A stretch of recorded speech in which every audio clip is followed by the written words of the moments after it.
বলের লাইন না বুঝে ফুট মুভমেন্টের উপরে নজর না দিয়ে শুধু ছক্কা হাঁকানোরই চেষ্টা করে গেলেন জাকের আলী। ফলাফল হিসাবে ইনিংসের শেষ 12 বলের মধ্যে 5টাই হলো ডট, আর শেষ 24 বলে হাতে 6 উইকেট রেখেও টাইগাররা তুলতে পারলো মোটে 30 রান। পাওয়ার হিটিং তো দূর, ন্যূনতম ফিনিশিংটাই যেন ভুলে গেছে টাইগাররা। অথচ পাওয়ার হিটিং কোচ জুলিয়ান উড আসার আগেও ছক্কার বন্যা বইয়া দিচ্ছিল বাংলাদেশি ব্যাটাররা। উডের পাঠশালায় হাজিরা দিয়েও কি হিতে বিপরীত হয়ে গেল লিটনদের জন্য?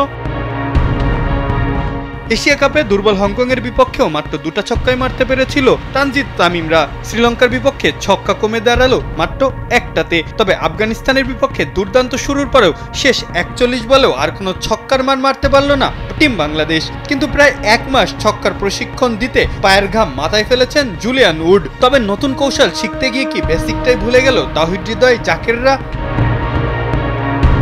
কেননা চলতি বছরেই ওমানের বিপক্ষেও 3 ম্যাচে 34 ছক্কা হাঁকিয়েছিল টাইগার ব্যাটাররা। পাকিস্তানে গিয়েও 3 ম্যাচে হাঁকিয়েছিল 27 ছক্কা। শ্রীলঙ্কাতেও সমান 3 ম্যাচে ছিল 20 ছক্কার মার। এমনকি মিরপুরের উইকেটেও পাকিস্তানের বিপক্ষে 19টা ছক্কা মেরেছিল জাকের ইমনরা।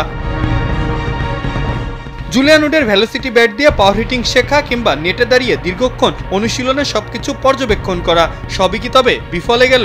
নেদারল্যান্ড সিরিজেও যে আসেনি প্রত্যাশিত ব্যাটিং, ভালো করতে গিয়ে উল্টো বেশি খারাপ হয়ে গেল না তো? এমন শঙ্কাই করছে এখন টাইগার ভক্তরা। মাহফুজ আহমেদ, কালবেলা।